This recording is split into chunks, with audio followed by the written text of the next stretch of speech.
루디아라는 제목으로 하나님의 말씀을 함께 나누겠습니다. 오늘 우리가 읽은 이 본문부터 16장 마지막 절까지 40절 마지막 절까지는 마게도냐의 첫 번째 성인 빌립보 지역에서의 사역을 기록하고 있습니다. 이 빌립보에서의 사역은 크게 세 부류의 사람들을 만남으로, 그리고 그 결과로 사실은 이제 빌립보 교회가 시작이 되는데, 그 세 사람을 중심으로 본문이 기록이 되어 있습니다. 오늘 본문은 자주장사, 옛날 성경에 자주장사라고 나와 있고, 이제 우리 새로 리바이즈된 개역 개정에는 자색 옷감 장사라고 이렇게 나와 있죠. 어쨌든 그 루디아에 대한 기록이고, 그리고 16절부터 18절은 귀신 들려 점을 치는 한 여종에 대한 기록이고, 그리고 19절부터 40절까지는 귀신 들린 여종을 고쳐준 결과로 감옥에 들어가는, 바울과 실라가 감옥에 들어가는 그런 내용이죠. 그리고 그 감옥에서 간수를 만나고 그 간수에게 복음을 전하는 그런 내용들이 기록이 되어 있습니다. 첫 번째 사람, 간단하게 좀 소개를 하면, 루디아, 이 자색 염료로 천을 물들여서 그렇게 파는 사람입니다. 비록 여자지만 당시에 사실은 참 쉬운 건 아닌데, 여자가 어떻게 보면 비즈니스를 했다고 볼 수 있겠죠. 경제적으로 부유한 사람에 속한 사람이라고 볼 수 있습니다. 그리고 이제 다음 주에 우리가 보게 될 두 번째 사람은 귀신 들린 여종입니다. 여러분, 지금도 사실 귀신 들렸다라고 하면 좀 그렇지만, 무당이나 이런 사람들을 어쨌든 신내림을 받아서 그렇게 하잖아요, 그죠?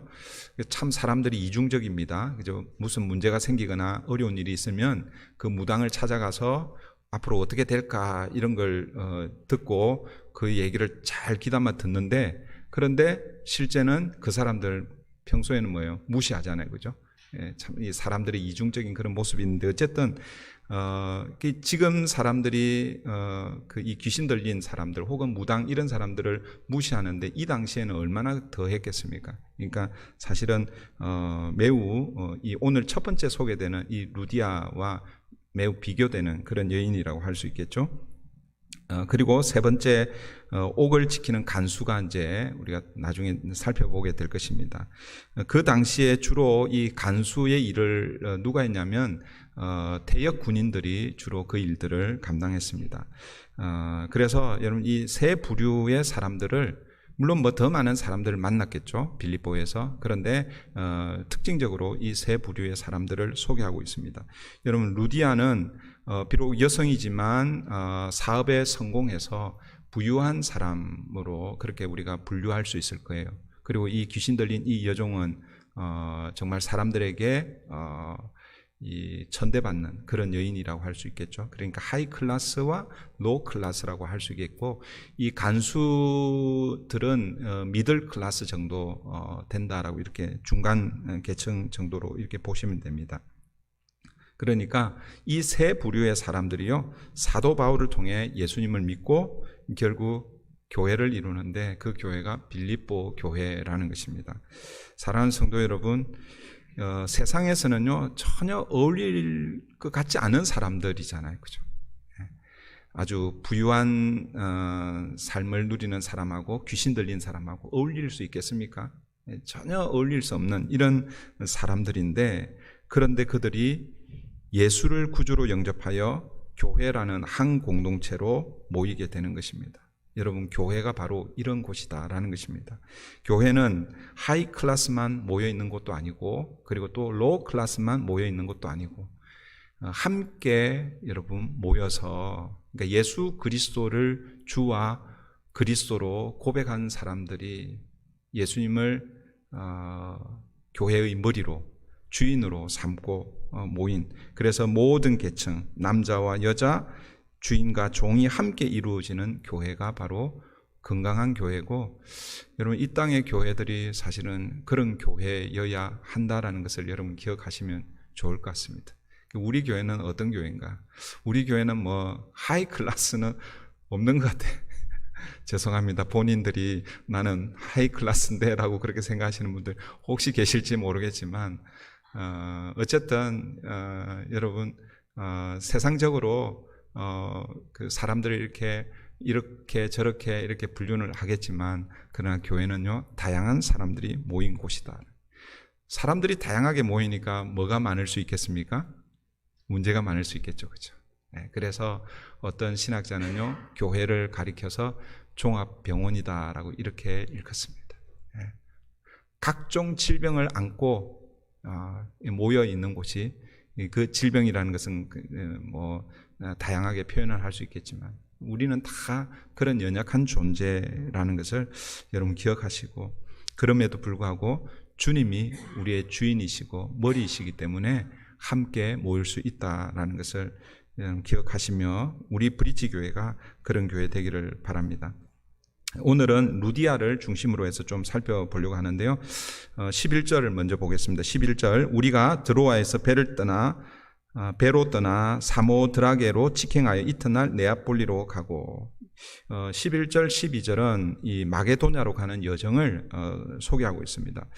여기서 보면 직행하여라고 이렇게 소개하고 있는데 우리 그 직행버스 타보신 분들 아시죠? 직행버스를 타면 뭐예요? 빨리 가는 그런 이점이 있잖아요, 그죠? 그 중간에 스톱하지 않고 가는 거예요.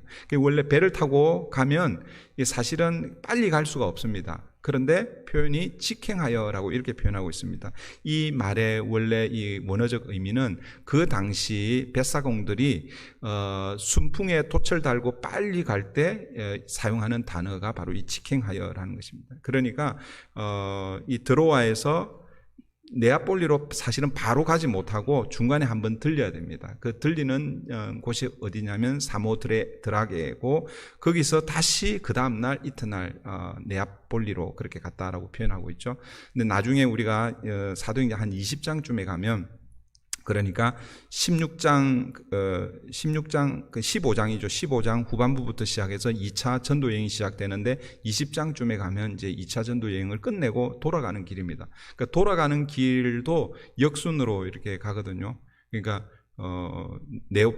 네아폴리에서 배를 타고 이제 드로아로 가게 돼요. 거기는요 20장에 가보면은 며칠이 걸리냐면 5일이 걸립니다. 5일이. 그러니까 아마 돌아올 때는 아마 역풍이든지 아니면 돌아올 때 좀 어려움이 있었다라고 이렇게 볼 수 있겠죠. 근데 갈 때는요 이틀밖에 걸리지 않았습니다. 그러니까 하나님께서 지금 지난주에 우리가 살펴보았듯이 성령의 인도하심으로 지금 마게도냐로 아주 그러니까 빨리 갈 수 있도록 그렇게 인도하셨다라고 이렇게 이제 볼 수 있겠죠. 그리고 나서 이제 바울 일행이 그 네아폴리에서 빌립보로 이제 가게 됩니다. 12절입니다.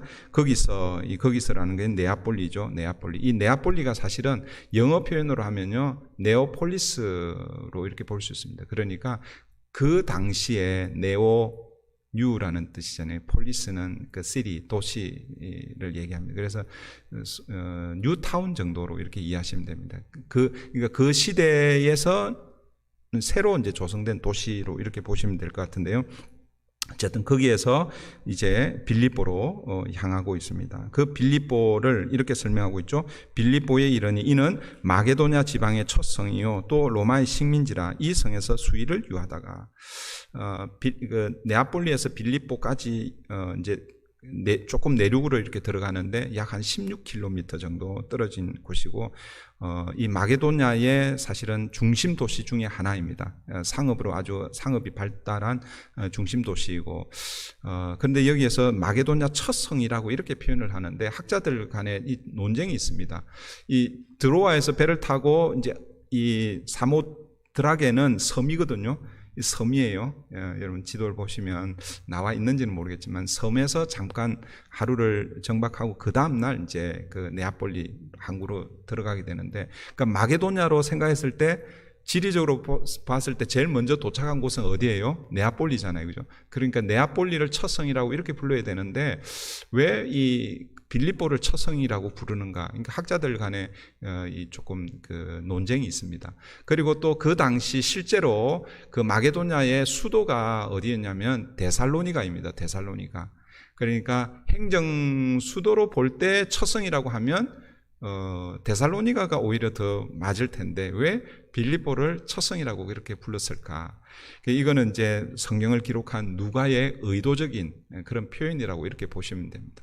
그러니까 무슨 얘기냐면 이 빌립보에서 어떻게 보면 마게도냐의 첫 회심자가 생겨나고 그 첫 회심자가 루디아이고 그 루디아를 시작으로 해서 빌립보 교회가 시작이 되고 이 빌립보 교회를 통해서 어떻게 보면 유럽의 복음을 전하는 전초 기지로 하나님께서 삼아 주셨다라는 그런 의미에서 사도행전을 기록한 이 누가의 저자의 의도가 담겨 있지 않는가라고 이렇게 이제 해석을 할 수가 있습니다.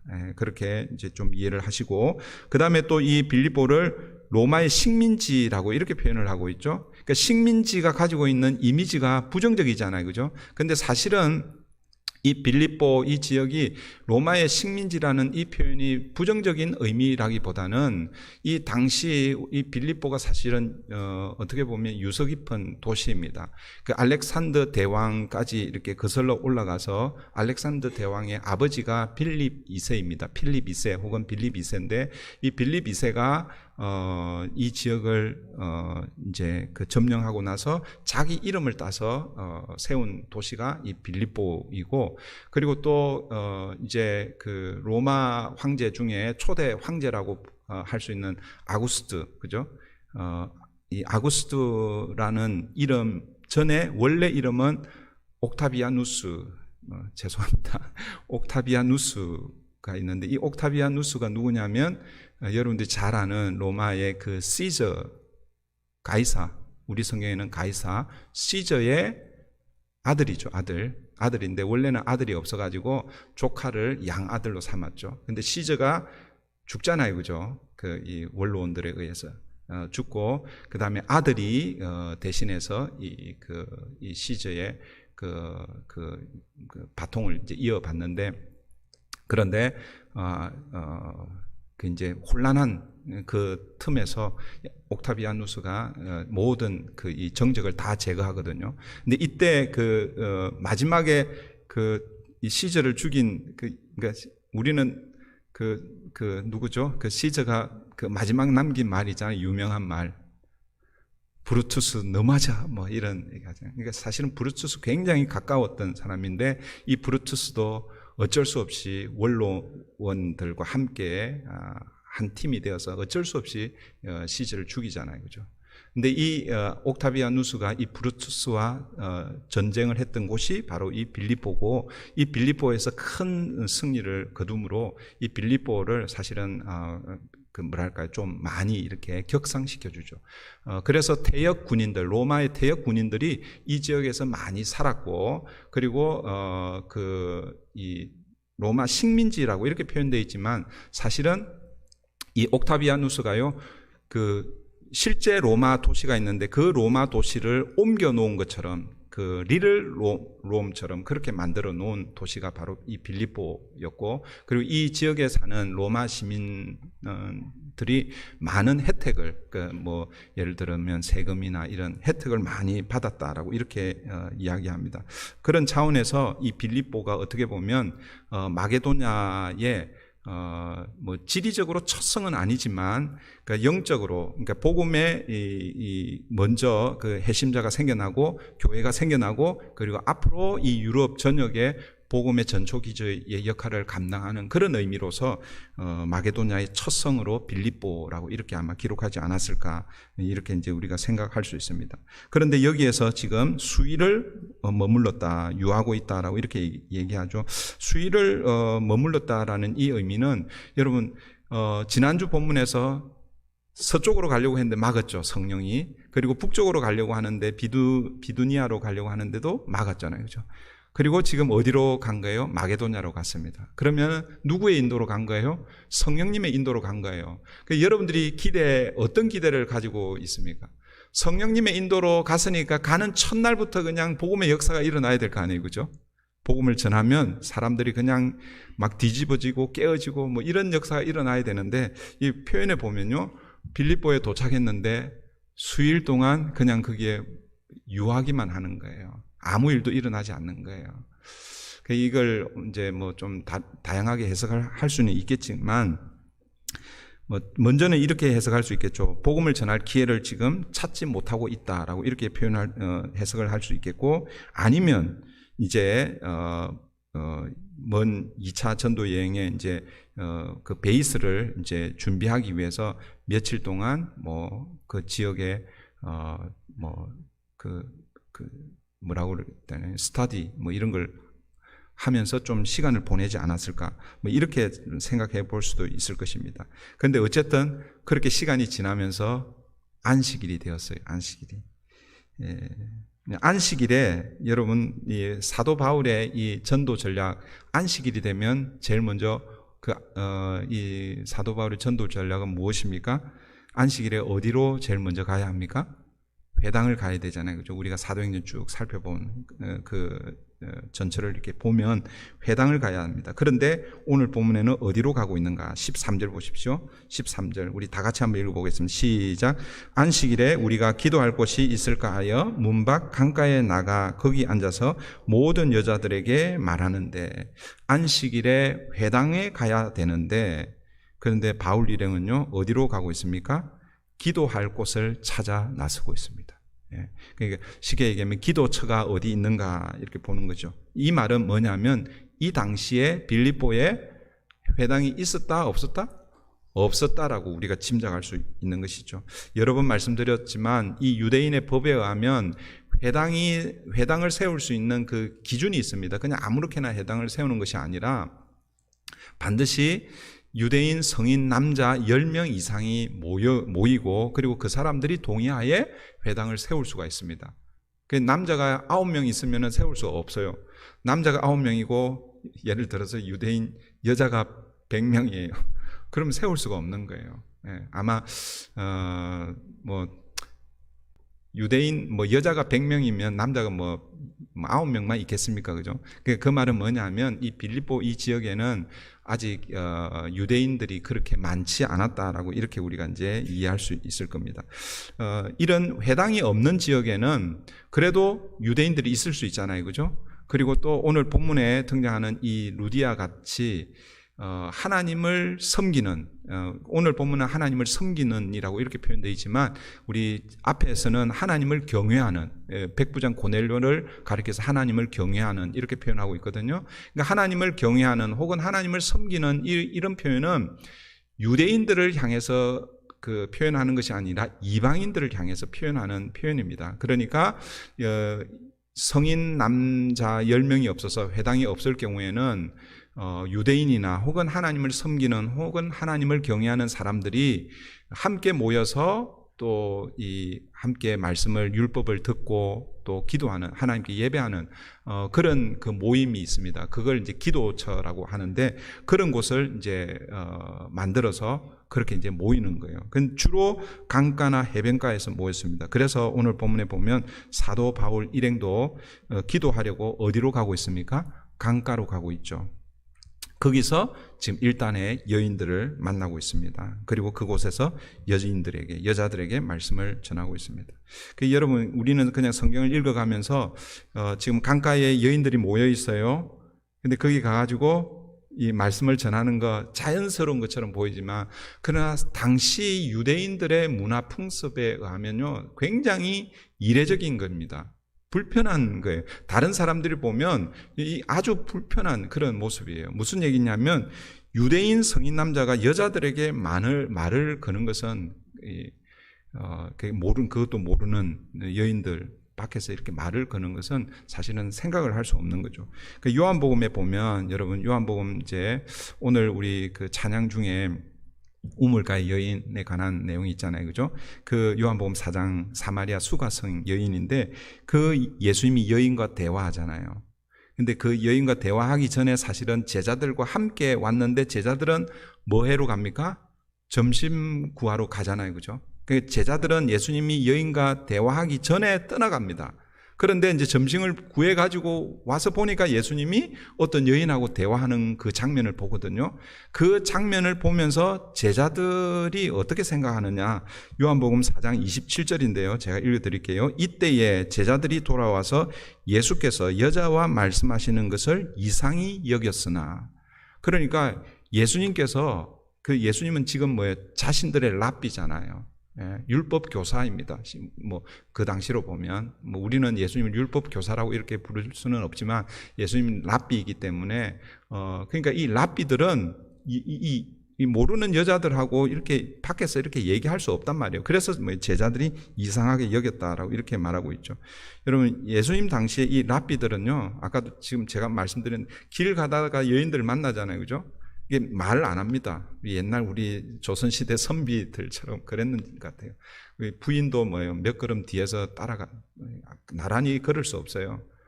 나란히 걸을 수도 없고, 앞서서 걸을 수도 없고, 하여튼 그런 시대였습니다. 특별히, 그런 이제 문헌에 의하면 매력적인 여인이 이렇게 지나가잖아요. 그죠? 그러면은, 그 조심하기 위해서 이게 매력적이다라는 이 표현이 좀 적한데, 하여튼 어떤 여성이 이렇게 오면요, 자기가 유혹에 넘어가지 않기 위해서 눈을 감았다고 그러는 거예요. 눈을 감고 이렇게 걸어갔다는. 그래서 문헌에 의하면 그렇게 하다가 넘어져서 다치는 경우도 있다라고 이렇게 기록이 있습니다. 또 어떤 경우도 있냐면은 심지어 길에서 자기 아내 혹은 자기 딸을 만났는데도 아는 척을 안 했다는 거예요. 2000년 전 실제였는지는 모르지만 그렇게 문헌에 그렇게 기록이 되어 있습니다. 여러분, 사도 바울도요, 사실은 철저하게 예수님을 믿기 전에 철저하게 그는 가말리엘 문화생으로 율법 교육을 받고 랍비가 된 그런 사람이잖아요, 그죠? 그러니까 사도 바울도 원래는 여자들에게 말하는 사람이 아니었을 것입니다. 더군다나 이 이방 여자들에게 말을 걸지 않았을 거예요. 그런데 오늘 본문에 보면 사도 바울이 여자들에게 지금 말을 하고 있습니다. 앉아서, 그들 그룹에 앉아서 지금 말을 하고 있는 거예요. 말을 한다는 것은 결국 뭐예요? 하나님의 말씀, 복음을 전하고 있다라는 것이죠. 남자와 여자의 경계를 사도 바울은 지금 무너뜨리고 있죠. 유대인과 이방인의 경계를 무너뜨리고 있다라는 것입니다. 여러분, 갈라디아서 3장 28절에 보면 사도 바울이 이렇게 말씀합니다. 너희는 유대인이나 헬라인이나 종이나 자유인이나 남자나 여자나 다 그리스도 예수 안에서 하나이니라. 왜 이런 말을 했을까요? 그러니까 그 당시에는요, 유대인과 헬라인은 철저하게 구분되었습니다. 그리고 종과 자유인, 종과 주인은 이게 섞일 수가 없는 것이죠. 그리고 남자와 여자도 성경에서도 예수님이 오병이어로 7병이어로 이적을 일으키시고 그 사람들 먹은 숫자를 헤아릴 때 여자와 아이들은 카운트에도 넣지도 않았잖아요. 그러니까 남자와 여자를 철저하게 구분하는 그런 시대, 그런 시대에 사도 바울이 이렇게 얘기하는 거예요. 너희는 유대인이나 헬라인이나 종이나 자유인이나 남자나 여자나 다 그리스도 예수 안에서 하나이니라. 여러분, 복음이 들어가는 지역은요, 이런 이런 넘을 수 없는 이런 것들이 깨뜨려지고 허물어지는 것이 복음의 능력이고 복음의 역사입니다. 그러니까 복음이 들어가지 않은 지역에는요, 이런 이 모습들이 그대로 남아 있죠, 그죠? 우리 한국도 만약에 복음이 들어가지 않았으면 조선 시대 그 유교 문화가 지금까지 계속 내려와서 아마 여성들이 참 힘들었을 거예요. 그런데 복음이 약 한 150년 전에 복음이 들어와서, 여러분, 한국 초대 교회사를 보면요, 양반과 종이 같이 교회를 이루고, 그리고 심지어는요, 주인과 종이 장로 후보로 이렇게 올라가서 선거를 했는데 누가 장로가 됐을까요? 어떻게 그렇게 잘 알아요? 한국 교회에 그런 역사가 있습니다. 그래서 참 한국 교회는 대단한 교회입니다. 그런데 이런 거 보기 싫어가지고요, 양반들이 교회를 따로 개척해 나간 교회가 있어요. 서울에 가면 안동교회라고 있습니다. 안동교회. 안국동에 있는 안동교회가 있습니다. 지금은 그렇지는 않지만 처음에 우리는 저런 것들하고 같이 신앙생활을 할 수 없다 해서 그렇게 해서 그렇게 안동교회가 아닐 수도 있습니다. 하여튼 그런 역사가 있어요. 제가 그 구체적으로 어떤 교회 이름을 안동교회가 아닐 수 있습니다. 하여튼 그 교회가 그렇게 갈라져서 그렇게 했던 있습니다. 그렇지만 여러분 한국 교회가요 그런 아주 어떻게 보면 레디컬한 그런 모습을 어떻게 보면 좀 혁명적이잖아요. 그게 복음이 들어가니까 그런 역사가 일어나는 것이죠. 오늘 저와 여러분 우리 교회는 어떤가? 우리 교회도 보이지 않는 벽이 있어요, 없어요? 어떻게 또 그렇게 잘 아시죠? 여러분들도 느끼시는군요. 우리 교회 안에도요 약하지만 그런 그 벽이 있을 수 있다라는 것이죠. 그게 여러분 복음으로 허물어야 되는 것입니다. 우리 교회는 문턱이 낮은 교회다라고 그렇게 얘기하는데 실제는 아닌 것 같아요. 문턱이 낮지 않습니다. 여러분 교회 문턱을 낮추는 게 사실은 참 쉽지 않은데 그러나 우리가 뭐예요? 여러분 그렇게 낮추어야 된다. 자, 오늘 본문에 이 여인, 이제 지금 사도 바울이 그 일단의 여인들에게 말씀을 전하고 있는데 그 여인들 중에 한 여인을 주목해서 소개하고 있습니다. 14절입니다. 두아디라시에 있는 자색 옷감 장사로서 하나님을 섬기는 루디아라 하는 한 여자가 말을 듣고 있을 때 주께서 그 마음을 열어 바울의 말을 따르게 하신지라. 바울이 강가에서 말씀을 전하는데 그 말씀을 들었던 여인 중에 한 여인, 그 여인이 자색 옷감 장사 루디아라고 소개하고 있습니다. 옛날 성경은 자주장사 루디아입니다. 그래서 오늘 제가 설교 제목을 이게 라임을 맞추기 위해서 자색 옷감 장사 루디아 그런 너무 이게 제가 하더라고요. 그래서 옛날 성경에 자주장사 루디아라고 그렇게 그 제목을 붙였습니다. 여러분 이 여인은요 고향이 어디냐면 빌립보가 아니면 지금 이 사건이 일어난 빌립보잖아요, 그죠? 그런데 이 여인의 원래 출생지는 어디냐면 두아디라입니다. 여러분 두아디라는 여러분 어디에 가면 익숙해집니까? 요한계시록에 가면 익숙해지죠. 요한계시록 소아시아 7교회를 소개할 때 네 번째 교회가 두아디라입니다. 에서버두 에베소 서머나 버가 그 다음에 두아디라 그 다음에 뭐예요? 에서버두 사대 빌라델비아 그다음에 라오디게아 이렇게 7교회 7지역이 소개되고 있는데 네 번째 소개되는 지역이 네 번째 소개되는 교회 그리고 그 지역이 두아디라입니다. 당시 이 두아디라는요 염색업이 발달이 되어서 그 염색 그 비즈니스가 아주 잘 되었다고 그래요. 근데 그 중에서도 특히 이 두아디라에서 만들어내는 그 염료 중에서 자색, 그러니까 자주색, 그게 이제 다른 지역보다는 그 지역에서 아주 잘 이렇게 생산이 되었던 것 같아요. 여러분들 아시는 대로 이 자주색 옷감은요, 그 당시 주로 부유층, 이 귀족들이나 부유층의 사람들이 사서 입을 수 있는 옷입니다. 그 말은 뭐냐면 값이 매우 비쌌다라는 것이죠. 그러니까 아무나 살 수 있는 게 아니라는 거예요. 그러니까 지금 이 루디아라는 이 여인이 자기 고향에서 자색 이 색깔을 내는 이 염료 기술을 아마 익혔던 것 같아요. 그걸 지금 빌립보에 와가지고 거기에서 그 비즈니스를 하는 거예요. 그리고 이 비즈니스 대상이 주로 누구라는 거예요? 귀족층이고 그리고 부유한 사람이니까. 그러니까 뭐예요? 부유했던, 그러니까 아마 이제 잘 살았던 그런 여인으로 그렇게 우리가 볼 수 있을 것입니다. 그리고 이 루디아는요, 그를 어떻게 소개하고 있냐면 하나님을 섬기는 사람을 소개하고 있습니다. 아까도 제가 잠깐 설명드렸지만 하나님을 섬긴다 혹은 하나님을 경외하는 이것은 유대인들에게 표현하는 것이 아니라 이방인들에게 그렇게 표현하는 것이고 그 이방인들이 유대인들이 섬기는 하나님 그리고 그분께서 주신 그 율법의 말씀을 좋아하고 사랑하고 그래서 그 율법을 배우고 하는 사람들을 하나님을 섬기는 하나님을 경외하는 그렇게 이제 표현을 하는데 이 루디아가 어떻게 유대교에 입교했는지는 알 수는 없지만 그러나 뭐예요? 하나님을 섬기는 그런 여인으로 소개하고 있습니다. 예, 그렇지만 아직 복음을 듣지 못했기 때문에 구원을 받았다라고는 할 수는 없습니다. 하나님을 섬기고 하나님을 경외한다고 해서 다 구원을 받았다라고 그렇게 볼 수는 없습니다. 그러니까 오늘 우리가 하나님을 경외한다, 하나님을 섬긴다고 하는 것하고 이 당시에 하나님을 경외하고 하나님을 섬기는 것하고는 조금 표현이 다릅니다. 예, 구분하시겠죠? 그러니까 이방인들이 유대교에 입교해서 유대인들이 믿는 하나님을 섬기는 거예요. 율법을 배우고 율법을 지키려고 하는 거예요. 그러니까 혈통은 유대인은 아니지만 유대인 정도로 이렇게 보시면 됩니다. 그러니까 유대인들도 뭐예요? 복음으로 구원을 받아야 되는 것이죠. 예, 그런 차원에서 볼 때 아직 이 여인은 복음을 듣지 못했습니다. 그런데 오늘 지금 사도 바울을 통해서 복음을 듣고 있는 거예요.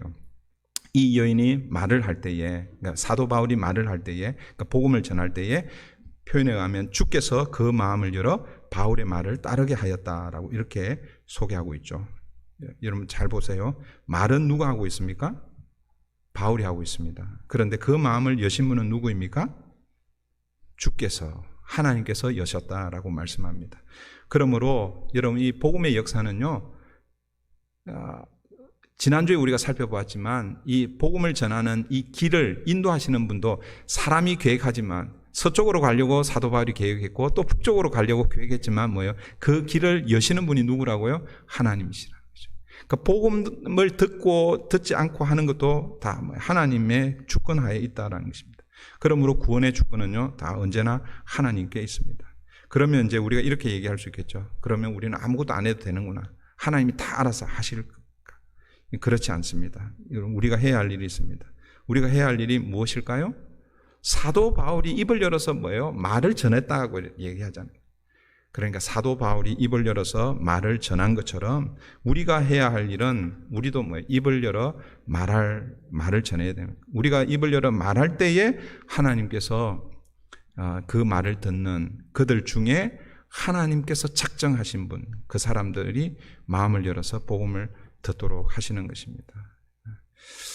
여러분 복음을 전해도 모든 사람들이 다 들으면 좋겠는데 그렇지 않죠. 제가 우리 암송구절 하는 이 암송구절, 우리 69절 암송구절 그 5개 큰 주제 아래 69절이 놓여 있잖아요. 그죠? 그 제가 소그룹으로 모일 때마다 이걸 계속 강조합니다. 이 5개 주제가 그냥 주어진 게 아니에요. 다 연결되어 있어요. 그 첫 번째 주제가 뭐냐면 새로운 삶, 두 번째가 그리스도를 전파함, 세 번째가 하나님을 의뢰함, 네 번째가 그리스도 제자의 자격, 그리고 다섯 번째가 그리스도를 닮아감이에요. 그러니까 새로운 삶은 여러분 우리가 예수 그리스도를 통해서 새로운 삶을 시작하게 되었다라는 것이죠. 그래서 첫 번째 말씀이 뭐냐면 중심 되신 첫 번째 소주제가 중심 되신 그리스도. 예수 그리스도를 우리 마음 중심에 모셔드릴 때 그때 뭐예요? 새로운 삶이 시작이 되는 거예요. 여러분 새로운 삶을 경험한 사람은 결국 내가 새로운 삶을 시작하게 하신 그분을 전하게 되어 있어요. 그래서 두 번째 큰 주제가 그리스도를 전파함이에요.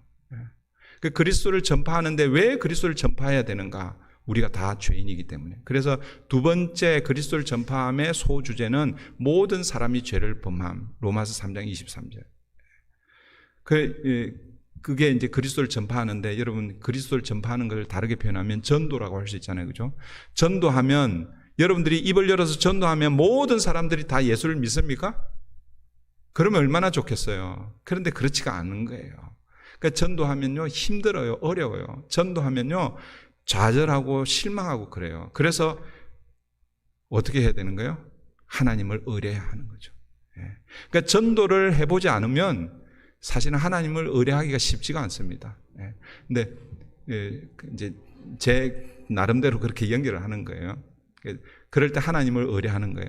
여러분 하나님을 의뢰하다 보면 하나님을 의뢰한다는 것이 결국 말씀을 붙들고 사는 것이고 말씀을 통해서 내가 누구인지를 깨달아가는 것이죠. 하나님의 자녀가 어떤 것인지를 알아가는 것이죠. 그게 뭐예요? 그리스도 제자의 자격이 무엇인지를 알아가는 것이죠. 그리고 그 그리스도의 제자의 자격을 계속해서 반복적으로 하다 보면 결국 우리는 뭐예요? 그리스도를 닮아가는 것이죠.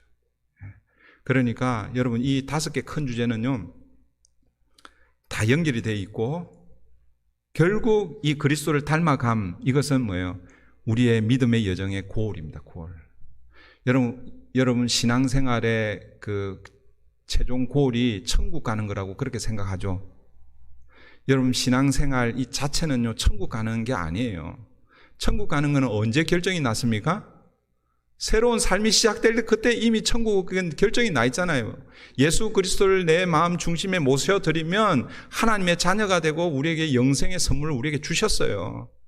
그 영생의 선물을 받은 사람이 믿음 생활을 계속하면서 내가 천국 가려고 애를 쓰고 이렇게 하는 게 아니라는 거예요. 예. 이미 뭐예요? 우리는 예수 그리스도를 중심에 모셔드릴 때 그때 하나님의 자녀가 되고 영생의 선물을 받았습니다. 그런데 이제는 뭐예요? 그리스도 주님의 제자로 닮아가는 게 이게 우리 믿음의 여정의 고울이어야 됩니다. 그 신앙생활을 한다는 것은 구원을 얻기 위해서 여러분 신앙생활을 물론 이제 그게 틀린 말은 아니지만 구원은 이미 여러분들이 신앙생활을 시작할 때 그때 예수를 주로 구주로 주님으로 믿을 그때에 이미 하나님께서 우리에게 하나님의 자녀로 인쳐주신 것이에요. 그 다음에 우리가 할 일은 주님의 자녀로 예수를 닮아가는 삶을 살아야 되는 것이죠. 근데 어쨌든 제가 이거 설명하려고 한 게 아닌데 여러분 복음을 전하면 모든 사람들이 다 받아들이는 게 아니라는 거예요. 그런데 오늘 본문에서도 여러분 일단의 여인들에게 이 여인들이 다 아마 하나님을 섬기는 하나님을 경외하는 사람들이었을 것입니다. 그런데 그 중에 한 여인을 하나님께서 그의 마음의 문을 열어주셔서 그 말씀을 들을 수 있도록 하셨다라는 것이죠. 여러분 오늘 우리도 마찬가지입니다. 제가 말씀을 이렇게 전할 때 여러분들이 제가 전하려고 하는 그 마음, 그 메시지를 다 받아들이는 건 아니죠. 물론 여러분의 수준에 따라서 또 받아들이는 게 다를 수도 있지만 어떤 분들은 그 말씀이 이렇게 바르게 들릴 수도 있지만 또 어떤 분들은 말씀이 제대로 들리지 않을 수 있을 것입니다. 그거는 저의 문제일 수도 있지만 그러나 여러분의 문제일 수도 있습니다. 그래서 여러분 우리가 예배에 들어오기 전에 우리가 30분 정도 함께 기도하는 이유가 예배를 위해서 기도하는 이유가 오늘 이 예배의 자리에 하나님의 은혜를 경험하도록 여러분 한 사람 한 사람 물론 이름을 부르지는 않지만 오늘 예배에 참여하는 한 분 한 분이 주님의 은혜 가운데 머물 수 있도록 기도하는 이유가 바로 거기에 있습니다. 하나님께서 여러분의 마음을 열어주지 않으면 제가 아무리 좋은 설교 뭐 이렇게 표현해서 죄송한 바른 말씀을 전해도 그 말씀이 들리지 않을 수 있다라는 거예요. 그건 저의 능력이 아니라 뭐예요? 성령님께서 여러분의 마음을 열어야 된다라는 것입니다. 주님께서 이 루디아의 마음을 열어주시자 바울이 전하는 말을 이 여인이 듣고 그 말씀을 따랐다라고 이렇게 표현합니다. 바울의 말을 따랐다 이 말은 즉 복음을 받아들였다라고 이렇게 우리가 볼 수 있겠죠. 여러분 복음을 받아들인 결과가 무엇입니까? 15절 우리 다 같이 읽습니다. 시작. 그와 그 집이 다 세례를 받고 우리에게 청하여 이르되 만일 나를 주 믿는 자로 알거든 내 집에 들어와 유하라 하고 강권하여 머물게 하니라. 여러분 이 한 여인이 복음을 받아들이니까 자기만 구원받는 것이 아니라 그와 그 집이 다 세례를 받았다. 이 말은 뭐예요? 다 복음을 받아들였다라는 말이죠. 한 사람이 말씀으로 깨어지니까 온 가정이 구원받는 역사가 일어납니다. 그 가정에 구원의 역사가 일어나자 이 루디아가요 자신의 집으로 바울 일행을 초청하고 있습니다. 내 집에 들어와 유하라 하고 강권하여 머물게 하니라. 여러분 여기서 이 강권하다라는 이 표현 이것은 누가가 쓰는 아주 독특한 표현입니다. 그래서 누가복음에서 한번 쓰이고 사도행전에서 쓰이고 있거든요. 신약 성경에서도 유일하게 누가복음에서 그 누가복음 마지막 여러분 24장 마지막에 보면 예수님 부활하시고 나서 예수님 부활하시기 전에 제자들이 다 흩어지잖아요.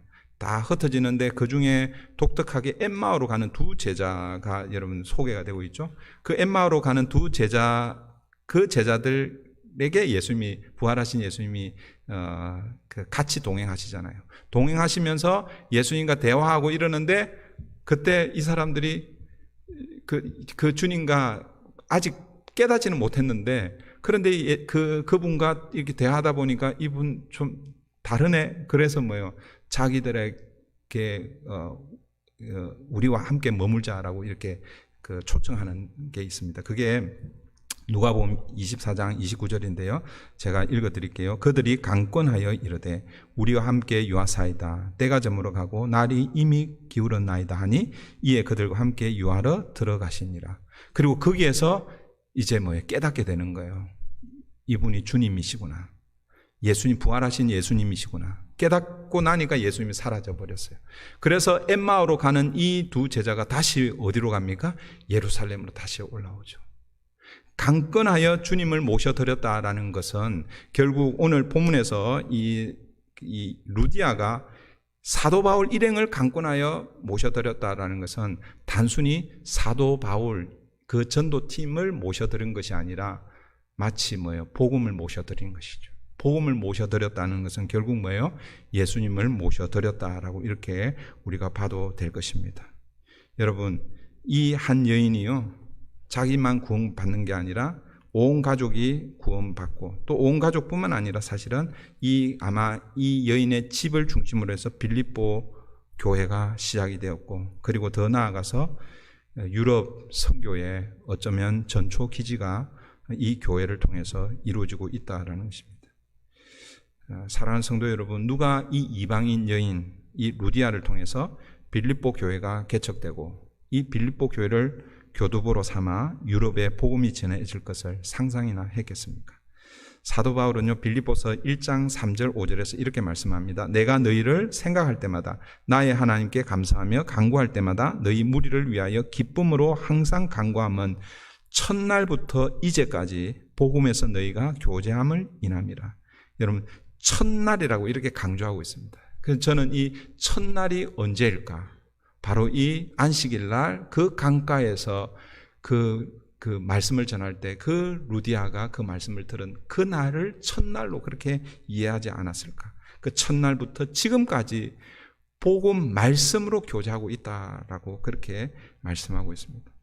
빌립보서 4장 15절 16절에서 이렇게 말씀합니다. 빌립보 사람들아, 너희도 알거니와 복음의 시초에 내가 마게도냐를 떠날 때에 주고받는 내 일에 참여한 교회가 너희 외에 아무도 없었느니라. 데살로니가에 있을 때에도 너희가 한두 번 나의 쓸 것을 보내오노라. 그러니까 빌립보 교회는요, 바울이 빌립보를 떠나 복음의 역사를 감당할 때에 그때 계속해서 후원하고 기도하고 했던 교회가 바로 이 빌립보 교회라는 거예요. 그 빌립보 교회의 시작이 누구라는 거예요? 이 자주장사 루디아라는 것입니다. 빌립보 교회의 이와 같은 섬김이 아마 어쩌면 2차 전도여행을 또 무사히 잘 마칠 수 있지 않았을까 생각합니다. 사랑하는 성도 여러분, 하나님은 마음을 열고 주님의 말씀에 순종하는 한 사람을 통해서 하나님의 역사, 복음의 역사를 이루어 가시는 줄 믿습니다. 하나님 지금도 루디아와 같은 한 사람을 찾고 계신다라는 것을 기억하고, 이 루디아가 하나님의 말씀에 반응한 것은 바울이 말을 잘 해서 그럴 수도 있지만 누가 주께서 그의 마음을 열어주실 때에 그 복음의 메시지가 들어갔다라는 것을 여러분 기억하십시오. 오늘 이 주일 예배에 여러분 어떤 마음으로 오셨습니까? 박 목사가 오늘 무슨 말 하나 잘하나 못하나 그거 이렇게 체크하려고 오신 분 안 계시겠죠, 그렇죠? 여러분 이 주일 예배에 나올 때 아니면 매일 새벽마다 여러분 말씀 앞에 설 때마다 하나님 오늘 내 눈을 열어주십시오. 내 길을 열어주십시오. 내 마음을 열어주셔서 하나님의 말씀을 깨닫게 해주시옵소서. 이런 마음으로 여러분 예배의 자리, 말씀의 자리에 올 때에 하나님께서 여러분의 마음을 열어주시고 그리고 여러분을 통해서 놀라운 역사를 이루실 줄을 믿습니다. 저와 여러분, 우리 브릿지 교회가 이 복음을, 우리가 이 복음을 받고 우리 교회에 딱 가두어 놓고 우리만 좋아서 즐기고 그렇게 하는 것이 아니라 이 복음이 흘러갈 수 있도록, 복음의 전초기지가 될 수 있도록 저와 여러분 하나님 우리 교회를 사용해 주시옵소서. 함께 기도하겠습니다. 말씀을 기억하면서 하나님